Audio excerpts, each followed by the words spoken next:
नमस्कार, मी नितेश बाळकृष्णजी कराय, संचालक Phoenix career development academy Wardha, bullet चालू घडामोडी या पुस्तकाचे लेखक. आपल्या सर्वांचे स्वागत करतो फिनिक्स अकॅडमी वर्धा या आपल्या यूट्यूब चॅनलवर व फेसबुक लाईव्हच्या पेजवरून. पोट्यो याबे डोंबड्यो कच आज आपण खतरनाक कायदा घेणार आहे. भारतात असा एकमेव कायदा आहे ज्याचा सर्वाधिक वापर झाला. दररोज 4800 अर्ज ज्या कायद्याच्या नावावर दाखल होते. सर्वात लोकाभिमुख कायदा. लोकायले प्रशासनात पारदर्शकता आणण्यासाठी शासनाच्या छाताडावर बसून जाब विचारण्याचा अधिकार देणारा कायदा म्हणजे राईट टू इन्फॉर्मेशन ॲक्ट. ठीक आहे, दॅट इज कॉल्ड RTI. तर आज आपण राईट टू इन्फॉर्मेशन ॲक्ट माहितीचा अधिकार अधिनियम 2005 पाहणार आहे. का सांगितलं ह्या कायद्यात राईट टू इन्फॉर्मेशन ॲक्टमध्ये नाही का? तर ह्या कायदा सर्वात महत्त्वाचा आहे.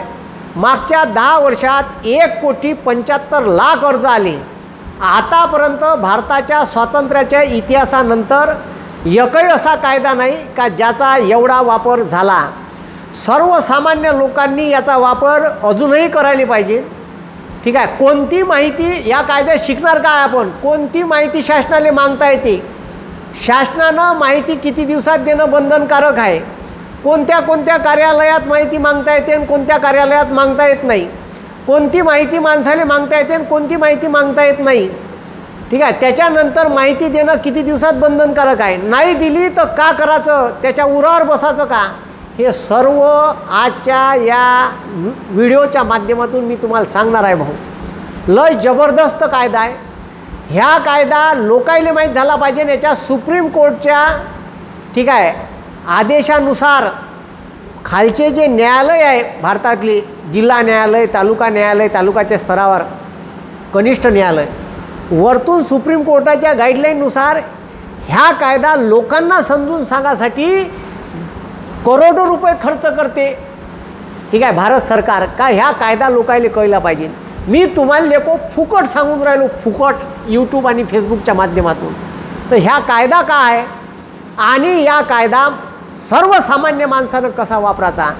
जर तुमच्या घरासमोरचा रस्ता सरकारनं बरोबर बनवला नसेल, तुमच्या रस्त्यात घोळ झाला असं वाटत असेल, गावात पाण्याची टाकी बांधली त्याच्यात भ्रष्टाचार झाला असं वाटत असेल, घरकुल हे मले भेटायला पाहिजे होतं पण भलत्यालेच भेटलं, तुम्हाला डावललं असं वाटत असेल, तुमच्या ग्रामसेवकानं पैसे खाल्ले असं वाटत असेल, सरपंचानं पैसे खाल्ले असे वाटत असेल, जिल्हा परिषदच्या बांधकाम सभापतीनं पैसे खाल्ले असं वाटत असेल, ठीक आहे, किंवा PW विभागाच्या इंजिनियरनं पैसे खाल्ले असं काही वाटत असेल, तर त्याच्या उरावर बसासाठी आमदार खासदारानं आमदार निधीतले पैसे खाल्ले असेल असं वाटत असेल, तर तुम्हाला त्याच्या छाताडावर बसून प्रश्न विचारायचा हक्क तुम्हाला या कायद्याने दिला आहे. That is called right to information act, माहितीचा अधिकार अधिनियम. म्हणून ह्या कायदा तुमच्यासाठी खूप महत्त्वाचा आहे.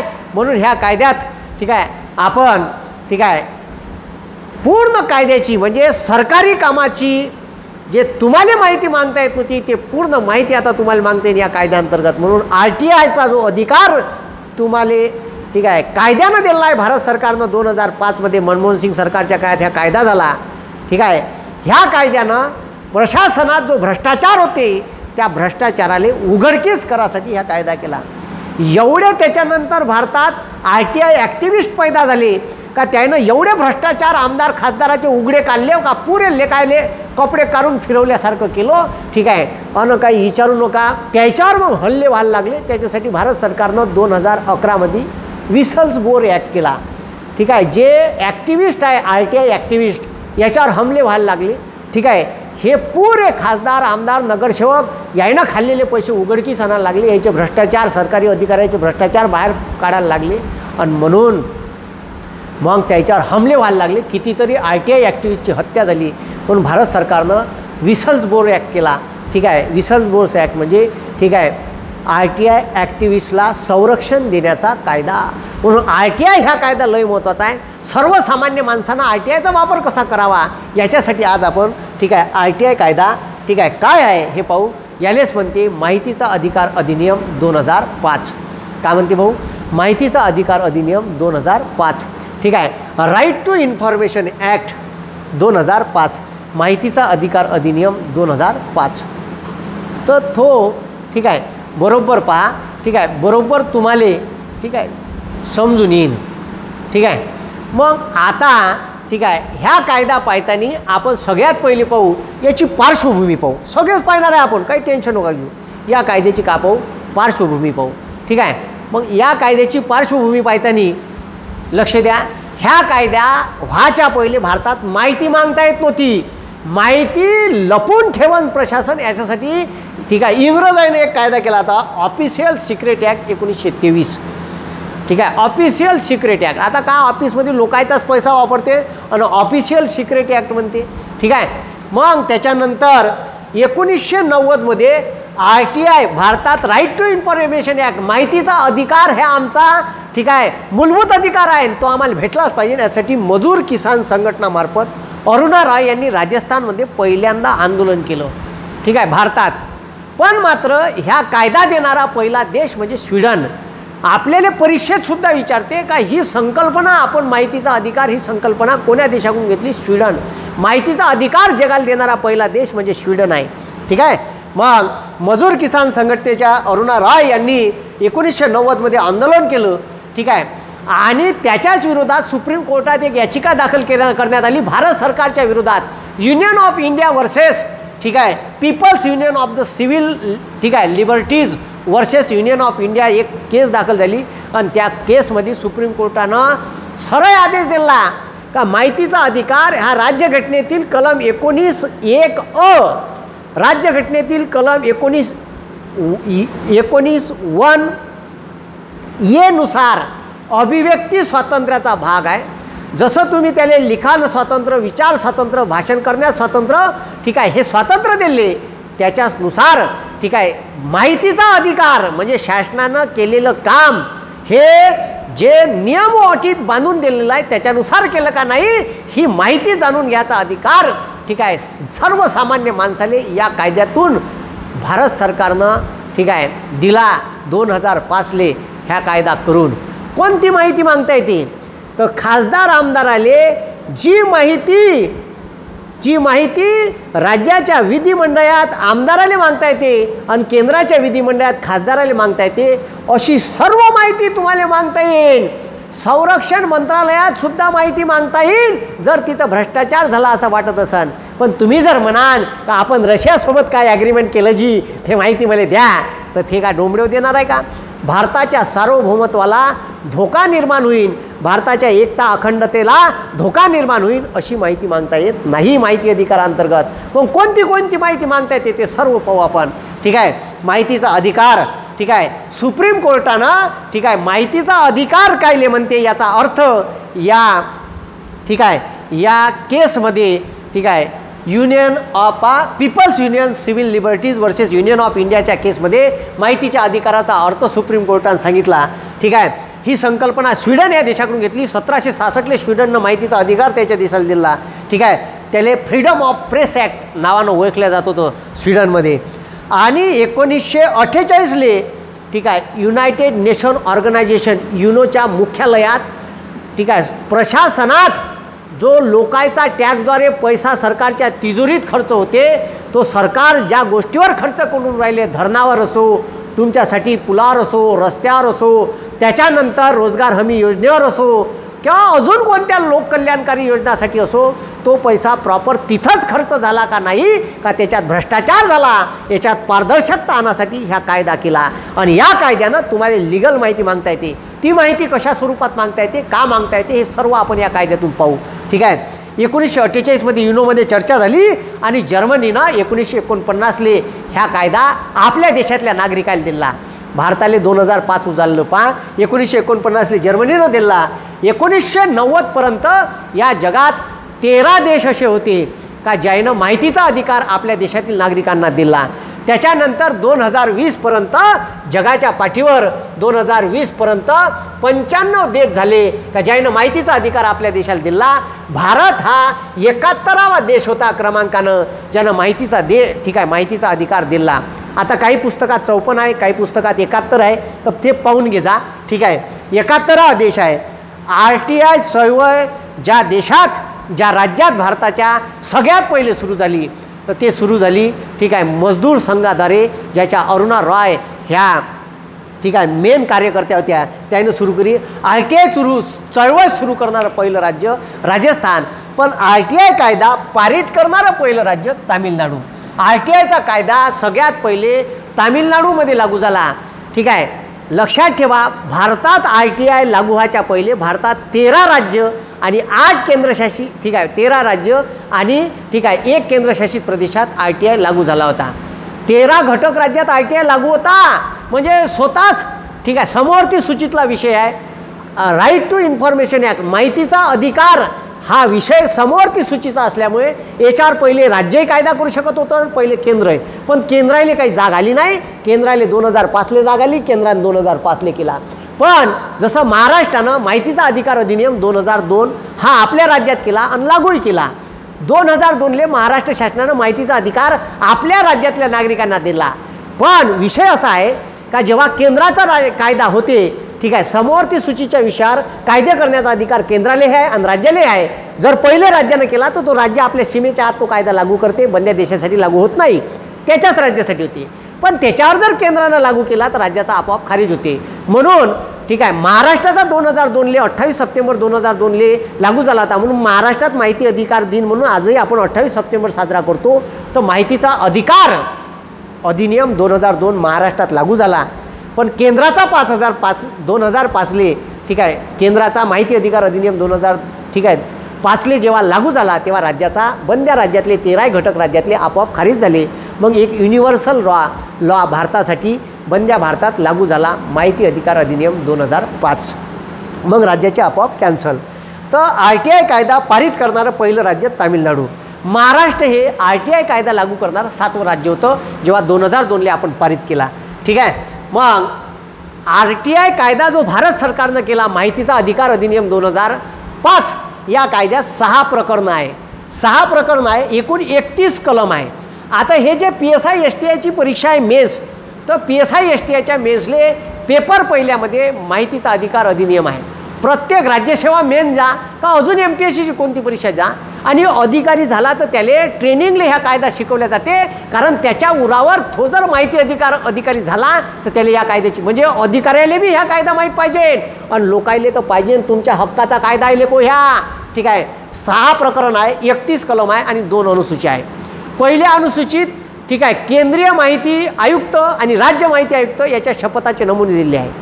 आणि दुसऱ्या अनुसूचित लिस्ट दिली आहे का कोणत्या कार्यालयाला माहिती अधिकारांतर्गत माहिती मागता येणार नाही. अनुसूची 1 मध्ये शपथाचे नमुने आहे, केंद्रीय माहिती आयुक्त आणि राज्य माहिती आयुक्त. ठीक आहे. आणि त्याच्यानंतर दुसऱ्या अनुसूचित काय आहे तर दुसऱ्या अनुसूची आणि कलमामध्ये ठीक आहे माहिती दिली आहे. पहिल्या कलमात, दुसऱ्या कलमात, तिसऱ्या कलमात केंद्रीय माहिती आयुक्ताचं 1 कलम, राज्य माहिती आयुक्ताचं 1 कलम, त्याच्या ठीक आहे सेवा शर्यती माहिती कशी मागायची काय न मागायची हे सर्व याच्यात दिलं आहे कलमामध्ये. 31 कलम 6 प्रकरणं 2 अनुसूची आहे. तर ते आपण ते नेक्स्ट लेक्चरमध्ये ठीक आहे जे पोट्याच्या परीक्षा ओरिएंटेड आहे ते पाहू. आता बी हे लेक्चर परीक्षा ओरिएंटेड आणि सर्वसामान्य लोकांले समजन असं आहे भाऊ. ठीक आहे. मग भारत सरकारनं 23 डिसेंबर 2004 लोकसभेत RTI कायदा मांडला, माहिती अधिकार अधिनियम मांडला. 11 मे 2005 मंजूर झाला. 11 मे 2005 मंजूर झाला लोकसभा राज्यसभेत आणि 15 जून 2005 राष्ट्रपतीची सही झाली. ठीक आहे. आता 15 जून 2005 राष्ट्रपतीची संमती भेटली आणि 21 जून 2005 भारताच्या राजपत्रात समाविष्ट झाला. 21 जून 2005 याले इंडियन गॅजेट म्हणते. इंडियन गॅजेटमध्ये ज्या दिवशी समाविष्ट झाला त्या दिवसपासून तो कायदा भारतासाठी लागू होते. ह्या कायदा लागू झाला. लागू ज्या दिवशी झाला त्यातले काहीच कलम लागू झाले, बंदा कायदा लागू झाला नाही. पूर्ण कायदा 120 दिवसांना अंमलात आला. 120 दिवसामध्ये सांगितलं का केंद्रीय माहिती आयुक्ताची स्थापना करा. 120 राज्याच्या स्तरावर राज्य माहिती आयुक्ताची स्थापना करा, त्याचं कार्यालय उभं करा. ठीक आहे. त्याच्याकडे कशा केसेसीन काही 120 दिवसाचं कायदा लागू केल्यापासून डेडलाईन दिली का एवढ्या दिवसात हे पदं तयार झाली पाहिजे, याची ऑफिस तयार झाली पाहिजे. आणि हे ठीक आहे खतरनाक आहे. केंद्रीय माहिती आयुक्ताले काही विशिष्ट अधिकार आहेत दिवाणी न्यायालयाचे, तर हे खतरनाक काम आहे RTI. ठीक आहे, म्हणून RTI हा सर्वसामान्य नागरिकांना दिलेला कायदा आहे. तर ह्या कायदा भारतीय राजपत्रात समाविष्ट झाला. कायद्याचा उद्देश काय होता? प्रशासनात पारदर्शकता आणणे, शासन व त्याच्या भ्रष्टाचाराला आळा घालणे, शासन व प्रशासनातील यंत्रणेमध्ये नागरिकाप्रती उत्तरदायित्व निर्माण करणे. जागरूक झाला पाहिजे नागरिक, त्याच्या उरावर बसला पाहिजे प्रशासनाच्या. ठीक आहे, काम योग्य. कारण तुमच्या घरासमोर रस्ता बांधला तो प्रॉपर त्याच्यात जे तरतूद आहे का सिमेंट एवढं, गिट्टी एवढी, ठीक आहे 16 mm ची सयाक, ठीक आहे ते 16 mm ची सयाक ठीक आहे वापरली का वापरलीच नाही. त्याच्यानंतर रोडची जाडी, त्याच्यानंतर गिट्टीचा पापुद्रा किती, त्याच्यावर मुरम किती, त्याच्यावर ठीक आहे लोग्रेटची ठीक आहे गिट्टी किती, हे सर्वच माहिती त्याच्यात राहते. त्या माहितीप्रमाणे जर रस्ता केला नसेल करतच नाही, तुम्हाला सांगतो करतच नाही. हे तुम्ही मागा माहिती अधिकारात ठीक आहे माहिती मागा आणि त्या माहितीवर अभ्यास करा आणि त्याला पकडा. समजलं का? तुम्हाला सापडते 101 लोक सापडत तुम्हाला. आणि लीगल माहिती द्या लागते यायली. ठीक आहे, शासन व प्रशासनातील यंत्रणेमध्ये नागरिकाप्रती उत्तरदायित्व निर्माण करणे. हा 16 लाखाचे संडास घेते का सोन्याची शीट बसवली आहे का? त्या संडासले जात डबा घेऊनच लागते का गयात घालून फिरणार आहे संडासची शीट ह्या बापूसाहेब? अरे बाबा मला तर विचार येते का नगरपालिका 16 लाखाचे संडास अम्मा टॉयलेट घेते कशी? मग विचारा माहिती अधिकाराअंतर्गत हे अम्मा टॉयलेट कितीचं आणलं, खरंच त्याची किंमत 16 लाखाची आहे का? हायमार्क्स लावली, बिल जोडते 2.5 लाखाचं 3 लाखाचं हायमार्क्सचं. ठीक आहे, हायमार्क्सची किंमत पहा मार्केटमध्ये किती आहे. मग हायमार्क्स जर तुम्हाला 1 लाखात भेटत असेल आणि खासदारानं आपल्या आमदार निधीतून आमदार निधीत जर त्याचं 2.5 लाखाचं बिल फाडलं असेल तर ठीक आहे त्याच्या छाताडावरच बसता येते भाऊ. ह्या सरळ भ्रष्टाचार आहे. हे भ्रष्टाचार असे उघडकीस आणता येते का मार्केटमध्ये 1 लाखाचा हायमास आहे आणि तुम्ही त्याचे 2.5 लाख म्हणजे बिल जास्तीचं फाडलं आणि 1.5 लाख त्यानं त्याच्या खिशात दाबले. याच्यासाठी ह्या कायदा आहे. म्हणून तर तुम्हाला ह्या कायदा शिकून राहिलो भाऊ मी. ठीक आहे, मग नागरिकांचा शासन कारभारातील प्रत्यक्ष सहभाग वाढावा. ठीक आहे, त्यानं वारंवार सरकारले प्रश्न विचारावे, वारंवार त्यानं कामं केले का नाही याच्या विरोधात जाब विचारावा. याच्यासाठी ठीक आहे प्रशासनात पारदर्शकता आली पाहिजे, लोकाभिमुख सरकार झालं पाहिजे, सरकार कामं करते का नाही याच्यावर नियंत्रण राहिलं पाहिजे लोकांचं. याच्यासाठी ह्या कायदा आहे. ठीक आहे, या कायद्याचा मूळ उद्देशच आहे का प्रशासकीय कामकाजात पारदर्शकता यावी. म्हणून ह्या कायदा ठीक आहे तुम्हाला दिला. ठीक आहे, भारत सरकारनं सर्वाधिक वापर होणारा लोकहिताचा कायदा आहे. दररोज 4800 अर्ज ठीक आहे माहिती अधिकाराअंतर्गत भारतात ठीक आहे सबमिट केल्या जाते. मागच्या 10 वर्षात या कायद्याचा रेकॉर्ड आहे. मागच्या लागू केला तेव्हापासून नाही, मागच्या 10 वर्षात 1,75,000 ठीक आहे 1,75,00,000 अर्ज 1,75,00,000 अर्ज लोकांना माहिती अधिकाराअंतर्गत टाकले. आता हे अर्ज ठीक आहे कसे कसे मागता येते लक्ष द्या. RTI अंतर्गत कोणती माहिती मागता येते तर सर्वसामान्य खासदार आमदाराले जी माहिती मागता येते अशी सर्व माहिती मागता येते. ठीक आहे, अशी सर्व माहिती मागता येते म्हटलं. खासदार आमदाराले जी माहिती दिली पाहिजे ठीक आहे ती माहिती सर्व मागता येते. कोणती मागता येत नाही ते पाहू. ठीक आहे, ह्या कायदा ठीक आहे राज्यघटनेच्या कलम 19 ठीक आहे 19(1) अनुसार व राज्यघटनेच्या आर्टिकल 21 नुसार ठीक आहे भारताच्या संसदेनं पारित केला आहे. अभिव्यक्ती स्वातंत्र्याचा भाग म्हणून माहितीचा अधिकार ह्या तुम्हाला दिला आहे. मग माहिती कशी मागावी? आता माहिती तुम्ही डायरेक्ट ठीक आहे डायरेक्ट टाका.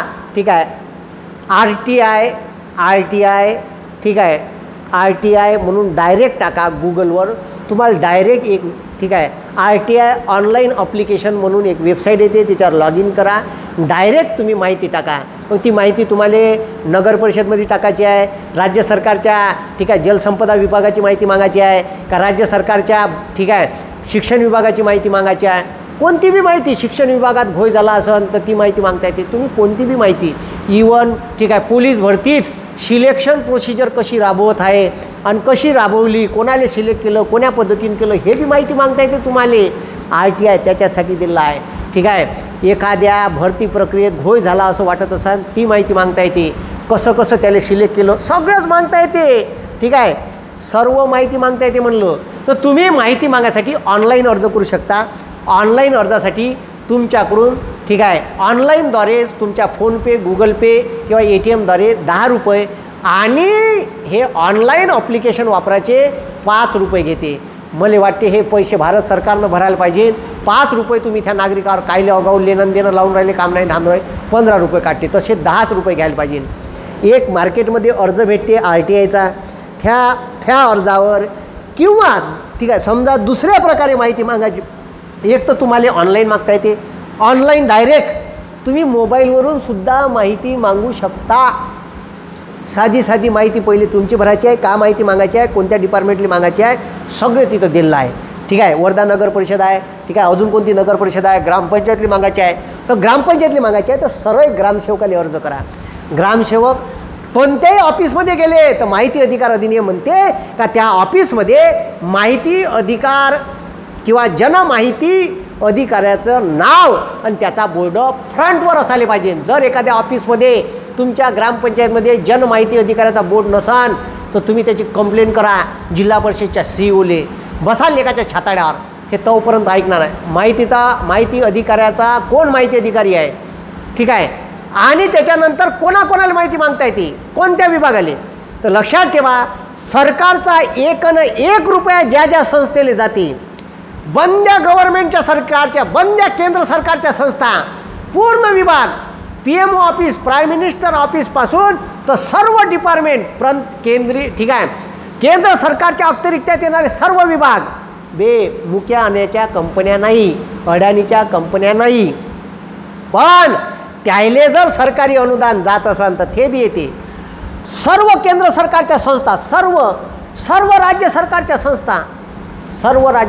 संस्था, त्याच्यात केंद्र सरकारच्या कोणत्या येत नाही ते मी सांगतो समोर. कोणाकोणाला माहिती मागता येते, सर्व राज्य सरकारच्या संस्था, सर्व केंद्र सरकारच्या संस्था आणि केंद्र आणि राज्य सरकारचं ज्या NGOला, ज्या संस्थेला, नॉन गव्हर्नमेंट ऑर्गनायझेशनला आणि अजून कोणत्या खाजगी संस्था असत शाळा आहे ते अनुदानित, त्या शाळेत सुद्धा जनमाहिती अधिकारी याचा बोर्ड असणे आवश्यक आहे. ज्या अनुदानित ज्या संस्थांना, त्या खाजगी असो का NGO असो, नॉन गव्हर्नमेंट ऑर्गनायझेशन, राज्य सरकारच्या आणि केंद्र सरकारच्या सर्व संस्थाले माहिती अधिकार अधिनियम लागू आहे. आणि म्हणून त्या ऑफिसमध्ये, त्या संस्थेमध्ये जनमाहिती अधिकाऱ्याचा बोर्ड असणं आवश्यक आहे. आणि जनमाहिती अधिकाऱ्याच्या नावानं तुम्ही अर्ज करायचा. तो अर्ज ऑनलाईन करू शकता किंवा साध्या कागदावर करू शकता. साध्या कागदावर केला तर लिहा, ठीक आहे, माहिती अधिकार अधिनियम 2005 अंतर्गत, ठीक आहे, माहिती अर्ज वरतं हेडिंग टाका, ठीक आहे, माहिती अधिकार मागणारे तुमचं नाव लिहा, कोणती माहिती पाहिजे ते लिहा, ठीक आहे. बस अर्जावर 10 रुपयाची कोर्स स्टॅम्प फी लावा. 10 रुपयाची कोर्स स्टॅम्प फी लावायची, 10चीच लावायची, 15ची लावायची गरज नाही. आणि तो अर्ज साध्या कागदावर अर्ज देऊ शकता, ठीक आहे. तुमची सोय नसेल तर ग्रामपंचायतच्या ग्रामसेवकाला मनाचा अधिकार नाही का ह्याच कागदावर काढून दिली, ए भाऊ, ठीक आहे, साध्या कायद्यात लिहिला आहे साध्या कागदावर सुद्धा अर्ज करू शकता. त्याचा ठीक आहे ज्याचा जो ठीक आहे ड्राफ्ट आहे त्याच ड्राफ्टनुसार असली पाहिजे, अशी बी आवश्यकता नाही आहे, ठीक आहे. मार्केटमध्ये गेले तर रेडीमेड ड्राफ्टिंग प्रिंट केलेला ठीक आहे नमुनासुद्धा आहे, त्याच्यावर सुद्धा 10 रुपयाची कोर्स स्टॅम्प फी लावायची. त्याच्यानंतर तुम्ही जे माहिती तुमचं नाव गाव सर्व तिथं लिहा लागते, जी माहिती मागायची आहे ती लिहा लागते, ठीक आहे, कोण्या विभागाला मागायची आहे ती लिहा लागते. ते सगळं लिहिलं का तो त्या विभागात अर्ज देऊन द्यायचा. ग्रामपंचायतची मागितली ग्रामपंचायतली द्या, जिल्हा परिषदची मागितली जिल्हा परिषद द्या, जिल्हा परिषदच्या बांधकाम विभागाची मागितली जिल्हा परिषदच्या समाज कल्याणले स्कॉलरशिपमध्ये घोळ झाला वाटते जिल्हा परिषदच्या समाज कल्याणले द्या. माहिती मागा, ठीक आहे, जिल्हा परिषद समाज कल्याण अधिकाऱ्याला ती माहिती मागा आणि ती माहिती 30 दिवसात देणं त्यानं बंधनकारक आहे. नाही दिल्लीत का करायचं ते सर्व सांगतो समोर. तर तुम्ही अशी माहिती मागू शकता मास आलेले, ठीक आहे. पण ठीक आहे हे काम असंच काऊन झालं, ठीक आहे, इथंच का तुम्ही ठीक आहे अर्ज केला, हे असं का काऊन नाही विचारतायत, हे माहिती पाहिजे, बस विषय संपला. समजलं का. तर साधा अर्ज करून किंवा तो रेडीमेड प्रोफार्मा भेटते त्याच्यावर 10 रुपयाची कोर्स स्टॅम्प लिहायची, त्याची एक झेरॉक्स काढायची तिथं द्यायच्या पहिले आणि त्या झेरॉक्सवर रिसिव्ट घ्यायची. तुम्ही जर ऑनलाईन केला तर तुम्हाला रिकॉल ईमेल येते. ईमेल टाकला का तुमच्या ईमेलवर का तुम्ही असा ऑनलाईन अर्ज सबमिट केला आहे, ठीक आहे. मग आता लक्ष द्या, साधा अर्ज त्याच्यात जे लोक बिलो पॉवर्टी लाईन आहे, जे BPL आहे त्याले पैसे भरा लागत नाही, कोर्ट स्टॅम्प फी लावायची गरज नाही. साध्या अर्जावर साधा अर्ज लिहा पांढऱ्या कागदावर तरी चालते. रेडीमेड प्रोफार्मा आहे तो भरून दिला तर त्याले कोर्ट स्टॅम्प फी लावायची गरज नाही. जे BPL नाही आहे त्यालेच फक्त 10 रुपयाची कोर्ट स्टॅम्प फी लावणं आवश्यक आहे. 10 रुपयाची. ऑनलाईनसाठी 15 कट्टे ते सांगितलं मी. आणि रिसिव्ड घ्यायची 10 रुपयाची कोर्ट स्टॅम्प फी लावल्यावर झेरॉक्स काढायची त्याची, फॉर्म भरल्यावर जी माहिती मागितली आहे लिहिली आहे. आणि मग नाही तर पहिले का करते माणूस, कोर्ट स्टॅम्प फी लावत नाही आणि तसाच भरते, म्हणजे मग तुम्ही कोर्ट स्टॅम्प फी लावलीच नव्हती, असे बी खोटे बोलणारे अधिकारी आहे. त्याच्यानंतर ठीक आहे, प्रिंटेड अर्ज तुम्हाला सांगितलं, साधा अर्ज प्रिंटेड. तोंडीसुद्धा ज्या माणसाला लिहिता वाचता येत नाही त्याला तोंडीसुद्धा मागता येते म्हणते ह्या कायदा. तोंडीसुद्धा माहिती मागता येते भाऊ. मग पहा आता ठीक आहे, तर माहितीचा अर्ज तुम्ही सादर केला का, जो माहितीचा अधिकारी आहे प्रथम अपिलीय अधिकारी, जनमाहिती अधिकारी ठीक आहे, अधिकाऱ्याला जेव्हा तुम्ही माहिती मागता तर 10 रुपयाचा ठीक आहे कोर्ट स्टॅम्प लावायची आहे त्याला. त्याच्यानंतर कोर्ट स्टॅम्प फी लावा ठीक आहे, DD लावा 10 रुपयाचा तरी चालते, DD कोर्ट स्टॅम्प फी काही बी लावा. जेव्हा ठीक आहे द्वितीय अपील करता तेव्हा 20 रुपयाची कोर्ट स्टॅम्प फी लावणं आवश्यक आहे. आता त्याच्यानंतर लक्ष द्या, आता तुम्ही जे माहिती मागता तर ती माहिती कशा स्वरूपात देईन, तर तुम्ही ती माहिती प्रिंटच्या स्वरूपात माहिती मागू शकता. प्रिंट A4 साईजचा कागद त्याच्यावर ठीक आहे लेखी माहिती, तर तो तुम्हाला A4 साईजच्या ठीक आहे तो तुम्हाला A4 साईजच्या पेजसाठी 2 रुपये पर पेज. म्हणजे समजा तुम्ही मागितलेली माहिती 10 पेजमध्ये असेल तर तुमच्यावर तो 20 रुपये आकारण, तुम्ही 20 रुपये भरायचे आणि माहिती घेऊन घ्यायची. 50 पेज माहिती असेल ठीक आहे तर 100 रुपये भरायचे, माहिती घेऊन घ्यायची. 2 रुपये पेजप्रमाणे A4 साईजची, त्याच्यात BPL लोकायले फुकट आहे, त्याच्याकडून पैसे आकारण्यात येणार नाही. पण जे सर्वसाधारण लोक आहे, BPL नाही आहे, बिलो पॉवर्टी लाईन नाही आहे, त्याले A4च्या पेजसाठी जे माहिती मागितली तर 2 रुपये पेज, म्हणजे 10 रुपये ते फॉर्मचे. आणि मग माहिती समजा 10 पेजमध्ये असेल तर 20 रुपये भरायला लागेल, 5 पेज असेल 10 रुपये भरायला, 2 रुपये पर पेज.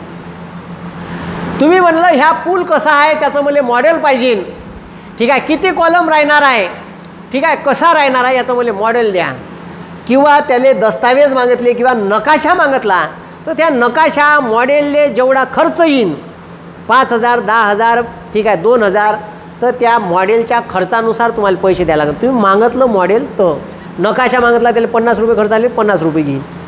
अभिलेख किंवा प्रत्यक्ष. आता लक्ष द्या, आता समजा एखादा डाटा तुम्हाला प्रत्यक्ष पाहायचा आहे रेकॉर्ड रूमला जाऊन ठीक आहे, ते माहिती मला प्रत्यक्ष पाहायची आहे, मला कागद नाही पाहिजे, नकाशा नाही पाहिजे, मॉडेल नाही पाहिजे, काहीच नाही पाहिजे, प्रिंट नाही पाहिजे, मला प्रत्यक्ष वाचायचीच आहे.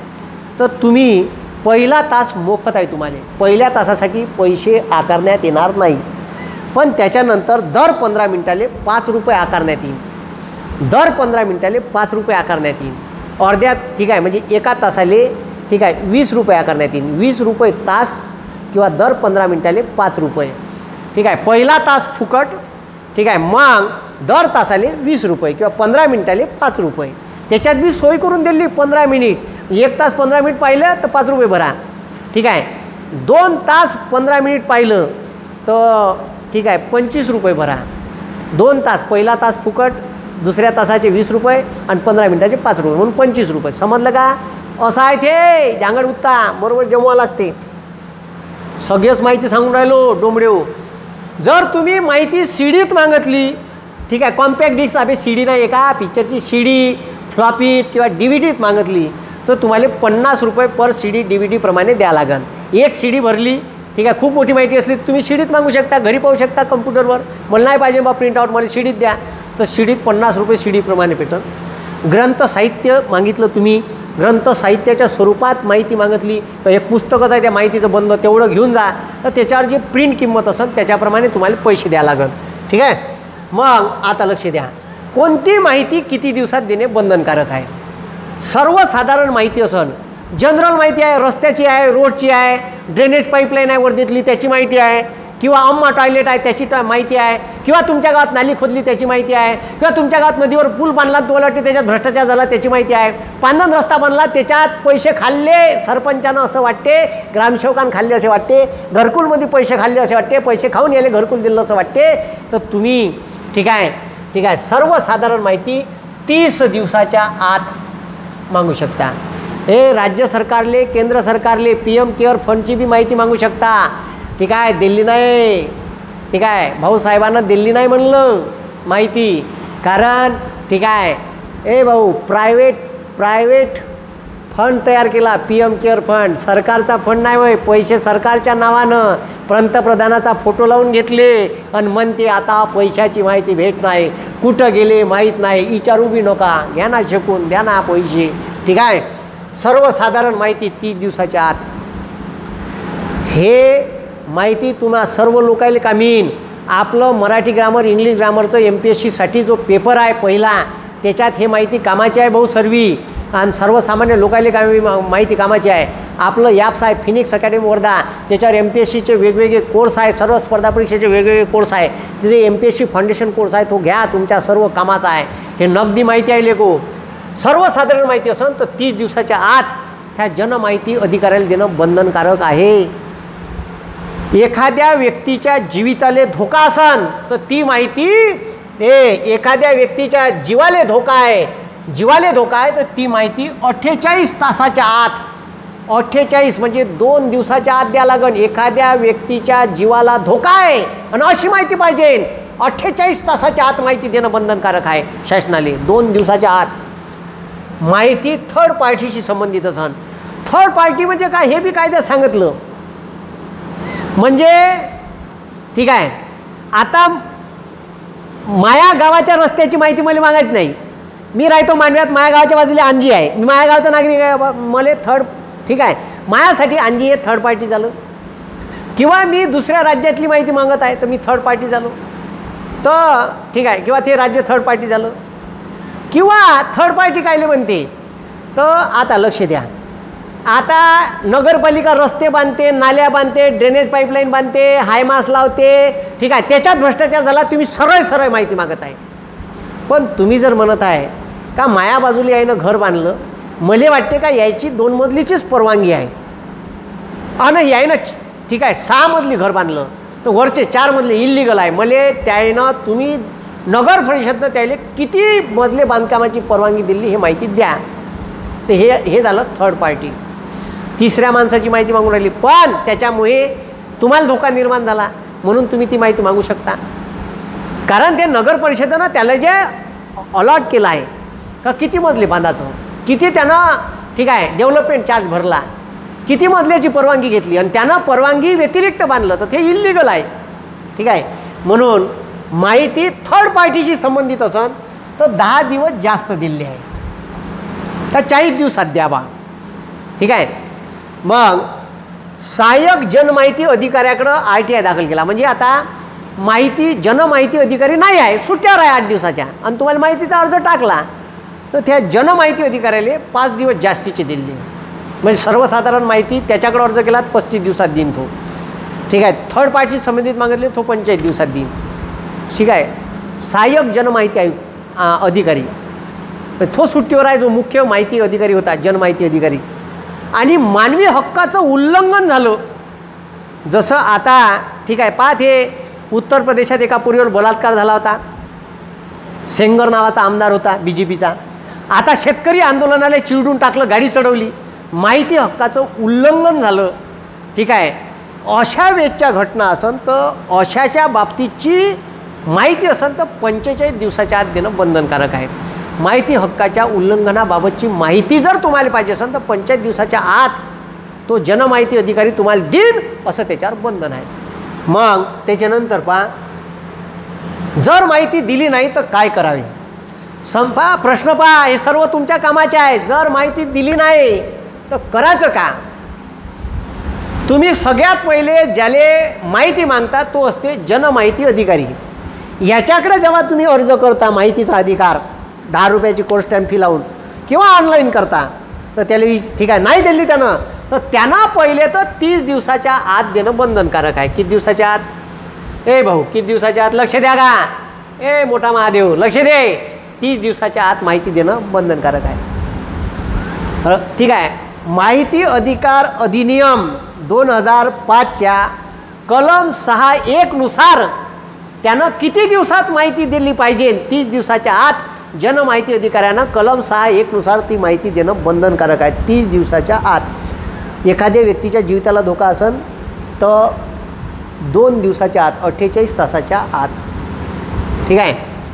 30 आणि जर समजा त्यानं ती माहिती दिली नाही, देण्यासाठी टाळाटाळ केली, ठीक आहे, दिली नाही आणि देण्यासाठी टाळाटाळ केली, ती माहिती दिली नाही आणि देण्यासाठी टाळाटाळ केली, तर ठीक आहे 30 ती माहिती दिली नाही आणि देण्यासाठी टाळाटाळ केली तर 30 दिवसाच्या आत मग तुम्हाला माहिती दिली, आज माहिती दिली तर तुम्ही अपील करू शकता 30 दिवसाच्या आत. म्हणजे पहिले माहितीचा अर्ज केला, 30 दिवस वाट पाहायची, त्यानं जर 30 दिवसात माहिती दिली नाही, व्यक्तीच्या जीविताला धोका असेल तर 2 दिवसाच्या आत, तर 30 दिवसाच्या आत प्रथम अपीलीय अधिकारी असते. ठीक आहे. तो ठीक आहे त्याच म्हणजे आता ग्रामपंचायतच्या ग्रामसचिवाला माहिती मागितली त्याने दिली नाही तर तुम्ही BDOले अर्ज करू शकता. प्रथम अपीलीय अधिकारी झाला तो, किंवा CO नावानं करू शकता, तिथं असतेच. ठीक आहे. 30 दिवसाच्या आत माहिती देणं ठीक आहे बंधनकारक आहे. नाही दिली किंवा असं वाटते का तुम्हाला खोटी माहिती दिली किंवा माहिती देणं टाळाटाळ करत आहे किंवा चुकीची माहिती दिली तर तुम्ही 30 दिवसाच्या आत प्रथम अपीलीय अधिकाऱ्याकडं अर्ज करू शकता. प्रथम अपीलीय अधिकाऱ्याकडं अर्ज करण्यासाठी RTI कायद्यामध्ये 19 कलम 19(1) याच्यात तरतूद केली आहे. ठीक आहे. तर प्रथम अपीलीय अधिकाऱ्याकडं तुम्हाला त्यानं अर्ज ज्या दिवशी माहिती दिली ती माहिती चुकीची आहे अशी वाटते किंवा तुमचं समाधान झालं नाही तर तुम्ही अपीलीय अधिकाऱ्याकडे अपील करू शकता. 30 माहिती दिली ते खोटी आहे असं वाटते तिथून 30 दिवसाच्या आत. मग तुम्ही प्रथम अपीलीय अधिकाऱ्याकडं ठीक आहे माहितीचा अधिकार अधिनियम 2005 अंतर्गत अर्ज केला, त्याच्यावर 20 रुपयाची कोर्ट स्टॅम्प फी लावावी लागते. 20 रुपयाची. इथं पहिल्यांदा 10 मग 20 रुपयाची. हां. मग त्यानं ठीक आहे लक्ष द्या, मग त्यानं 30 ते 40 दिवसाच्या आत माहिती देणं बंधनकारक आहे. किती दिवसाच्या आत? हे भाऊ 30 ते 40 दिवसाच्या आत माहिती देणं बंधनकारक आहे प्रथम अपीलीय अधिकाऱ्याला. त्याला 10 दिवस जास्त दिले. आणि ठीक आहे जर त्यानं दिलेली माहिती खोटी आहे असं वाटते तुम्हाला किंवा चुकीची दिली किंवा त्यानं माहिती देण्यास टाळाटाळ केली तर तुम्ही 90 दिवस तिथून 90 दिवसाच्या आत तुम्ही ठीक आहे द्वितीय माहिती अधिकारी किंवा राज्य माहिती आयुक्त कलम 19(3) मध्ये याची तरतूद दिली आहे. याच्याकडं तुम्ही डायरेक्ट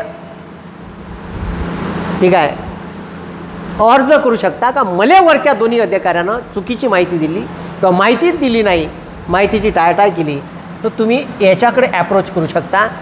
आणि मग याले अधिकार आहे, याले पॉवर आहे का हे जे वरचे अधिकारी आहे यानं माहिती असून माहिती देण्यास टाळाटाळ केला किंवा चुकीची तो असं बी नाही म्हणू शकत तुला अर्ज काऊन आणला, ह्या अर्ज तुला टाकता येत नाही असं गिसं म्हणता येत नाही या कायद्यानं.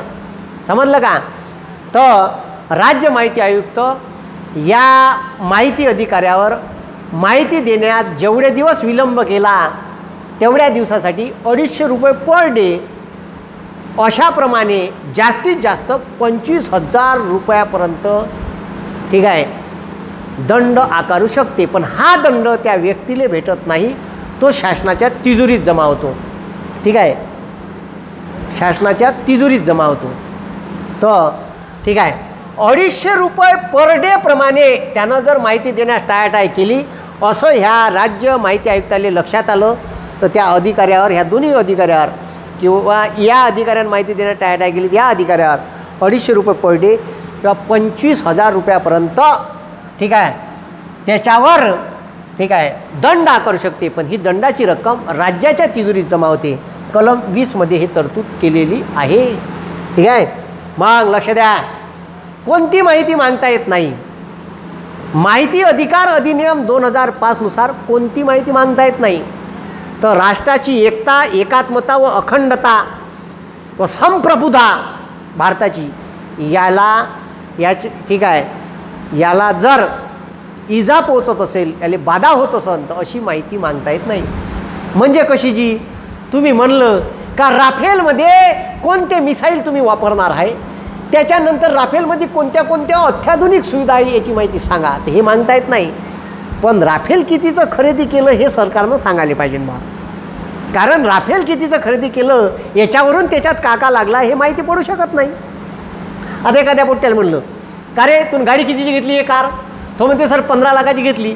आता मले का माहीत त्या 15 लाखाच्या गाडीत पॉवर विंडो आहे का नाही, पॉवर स्टेरिंग आहे का नाही, ठीक आहे, एअर बॅग आहे का नाही, हे मला माहीत राहील का. त्यानं 15 लाखाच्या गाडीत कोणते फ्युचर आहे, ठीक आहे, हे मला माहीत राहणार आहे का, मला माहीत होईल का नाही. मग किंमत सांगाल काही नाही. भ्रष्टाचार होत असन तर अशी माहिती मागता येते संरक्षण मंत्रालयात बी, माहिती अधिकार अधिनियम म्हणते.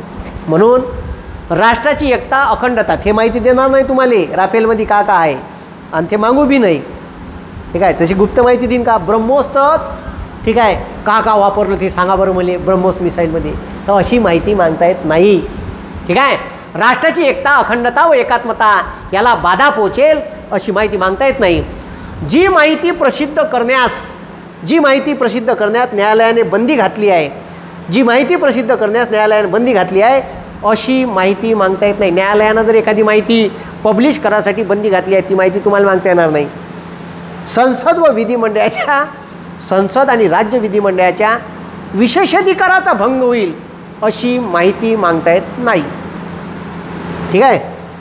मग विदेशी सरकारकडून काही आपलं ॲग्रीमेंट झालं फॉरेनच्या सरकारसोबत, किंवा काही गुप्त माहिती त्यानं आपल्याला दिली, ठीक आहे, पाकिस्तानच्या बॉर्डरवरची, ठीक आहे, किंवा चीनच्या बॉर्डरवर का चालू आहे अशी गुप्त माहिती दिली आणि तुम्ही थेस माहिती मागितली, ते आम्हाला दाखवा बरं ते माहिती, ठीक आहे, पाहिजेच बा, तर डुकरे हो अशी माहिती मागता येत नाही. विदेशी सरकारकडून आलेली गुप्त माहिती, जी माहिती उघड केल्याने एखाद्या जीवाला धोका निर्माण होईल अशी बी माहिती मागता येत नाही, ठीक आहे. तुम्ही म्हणा दलाई लामाची माहिती द्या, ते कुठून आले, का आले, ठीक आहे, ते आपल्या देशाचे नागरिक होय का नाही त्याची माहिती द्या, तर तशी माहिती देणार नाही, कारण त्याच्या जीविताला धोका निर्माण होऊ शकते अशी माहिती मागत असेल तर देणार नाही. जी माहिती उघड केल्याने गुन्हेगाराचा तपास करण्यास आणि त्याच्यावर खटला दाखल करण्यास अडथळा निर्माण होईल अशी माहिती अधिकारांतर्गत मागता येत नाही. जी माहिती उघड केल्याने गुन्हेगाराचा तपास करण्यास किंवा त्याच्यावर खटला दाखल करण्यास अडथळा निर्माण होईल अशी माहिती मागता येत नाही. एखाद्या व्यक्तीची वैयक्तिक माहिती, आता एखादा CEO चाला नगर परिषदले आणि तुम्ही त्याची पर्सनल माहिती मागत आहे, ते किती लेकरं आहे, कुठं शिकते, अशी वैयक्तिक माहिती नाही मागता येत भाऊ. ते त्याचं वैयक्तिक आयुष्य आहे, तुम्ही कायले त्याचे लेकरं मात्र पुसून राहिले, कामाचं माग आगाऊ लेणं देणं आहे का नाही. असे बी राहते काही उठा ठेवायला लोक, लय खतरनाक लोक आहे भारतात. आता का करावं यायचं. मग RTI मधून कोणत्या विभागाले, ठीक आहे, RTI लागू होत नाही,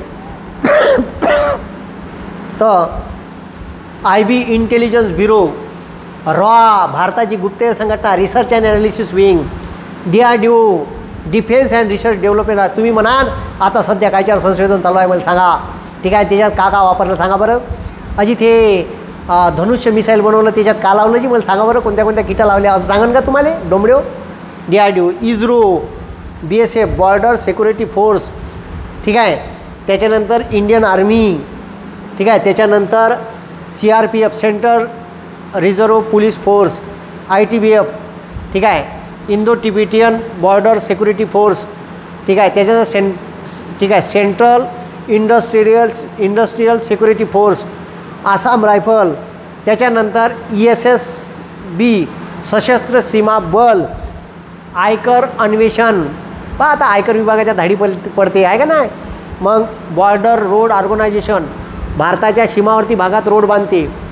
त्याच्यानंतर SID राज्याची गुप्त वार्ता विभाग, त्याले स्टेट इंटेलिजन्स डिपार्टमेंट बनते, त्याले पहिले CID बने. वित्तीय गुप्तवार्ता संघटन, अंमली पदार्थ नियंत्रण, हे आता अंमली पदार्थ पहा कोकेन गिकेन पकडते, किंवा मग ते आपले आता पहा ना का शाहरुख खानच्या पोट्यावर चालू आहे अंमली पदार्थ नियंत्रण. विमान चालन संशोधन विभाग, महसूल व केंद्रीय आर्थिक गुप्तवार्ता विभाग, ठीक आहे. तर मग तुमच्यावर वाचच ठेवून राहते कोणाच्या अकाउंटवर पैसे जास्त ट्रान्सफर होऊन राहिले, कोणं, ठीक आहे, पैसे पाठवले का फॉरेनमध्ये आहे का नाही. तर हे जे आहे हवालाद्वारे गिरे पाठवते ना त्याच्यावर लक्ष ठेवते. तर याची गुप्त माहिती मागता येत नाही. या विभागात लागू होत नाही. आता सुप्रीम कोर्टाचे जे रिटायर्ड चीफ जस्टिस आहे त्यानं चीफ जस्टिस ऑफ इंडियाले माहिती अधिकाराअंतर्गत आणलं. 5 न्यायाधीशाच्या खंडपीठानं तो निर्णय दिला. त्याचे अध्यक्ष स्वतः सुप्रीम कोर्टाचे चीफ जस्टिस रंजन गोगाई होते आणि त्यानं CJA office chief justice of इंडियाचं ऑफिससुद्धा माहिती अधिकार अधिनियमाअंतर्गत आणलं, जे आतापर्यंत येत नव्हतं. ठीक आहे, हे बी पाहू आपण. मग सर्वोच्च न्यायालयाचा निर्णय, 5 न्यायालयाचं खंडपीठ होतं. 2010च्या दिल्ली हायकोर्टाच्या निर्णयाच्या विरोधात ह्या निर्णय दिला. अध्यक्ष रंजन गोगाई होते, न्यायमूर्ती ठीक आहे NV रमन्ना होते, न्यायमूर्ती चंद्रचूड होते, न्यायमूर्ती दीपक गुप्ता, न्यायमूर्ती संजीव खन्ना होते. ठीक आहे. RTI कार्यकर्ता सुभाष चंद्र अग्रवाल यांनी दिल्ली हायकोर्टात 2007ले ठीक आहे सेंट्रल इन्फॉर्मेशन ऑफिसर म्हणजे ठीक आहे केंद्रीय माहिती आयुक्ताच्या विरोधात केस टाकली होती. का केंद्रीय माहिती आयुक्ताच्या विरोधात केस टाकली होती का यायले कोणती माहिती देणं बंधनकारक आहे. तर त्याच्या विरोधातल्या हायकोर्टाच्या निर्णयावर अपील देताना हे अपील दिलं. याच्यानंतर CIG ऑफिससुद्धा ठीक आहे हे माहिती अधिकार अधिनियमात येईन. ठीक आहे, असं आहे भाऊ.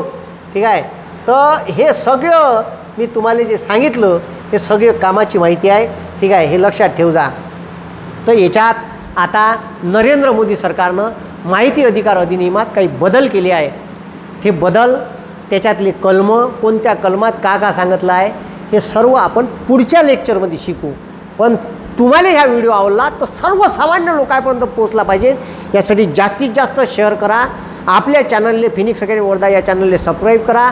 फेसबुक पेज आहे, इंस्टाग्राम पेज आहे नितेश कराय नावानं, फेसबुक पेज आहे नितेश कराय नावानं, त्याला लाईक करा, शेअर करा आणि फॉलो करा. आणि तुम्हाला आपला ठीक आहे कोर्स घ्यायचा आहे तर फिनिक्स अकॅडमी वर्धा हे प्ले स्टोरवर जाऊन ॲप डाउनलोड करा आणि तिथून तो आपला कोर्स परचेस करा. MPSC फाउंडेशन बॅच घ्या, ज्याले मेनचा कोर्स घ्यायचा आहे PSIच्या थो घ्या, पेपर 1चा ज्याले फॉरेस्टचा पाहिजे थो घ्या. आरोग्य भरती लय खूप सारे तिथं आहे. डिपार्टमेंटल PSI GSIसाठी हा कायदा महत्त्वाचा आहे. ते कोर्स तिथं उपलब्ध आहे. तर आजच्या दिवशी इथंच थांबतो भाऊ. लय खतरनाक कायदा होता, ह्या तुम्हाला मी चांगल्या पद्धतीने समजून सांगितला. ठीक आहे, ह्या कायद्याचा जास्तीत जास्त वापर करा आणि आपला आवाज बुलंद करा. तुमच्यावर अन्याय नाही झाला पाहिजे. जर शासन आपल्या कारभारात पारदर्शकता ठेवत नसेल तर तुम्हाला ठीक आहे RTIचा गॉगल भारत सरकारनं दिलेला आहे. त्या गॉगलमधून सरकारचे कामं पहा आणि भ्रष्टाचार झाला असं वाटत असाल तर तुम्ही माहिती अधिकार अधिनियमाअंतर्गत ठीक आहे अर्ज दाखल करा. धन्यवाद. जय हिंद, जय महाराष्ट्र.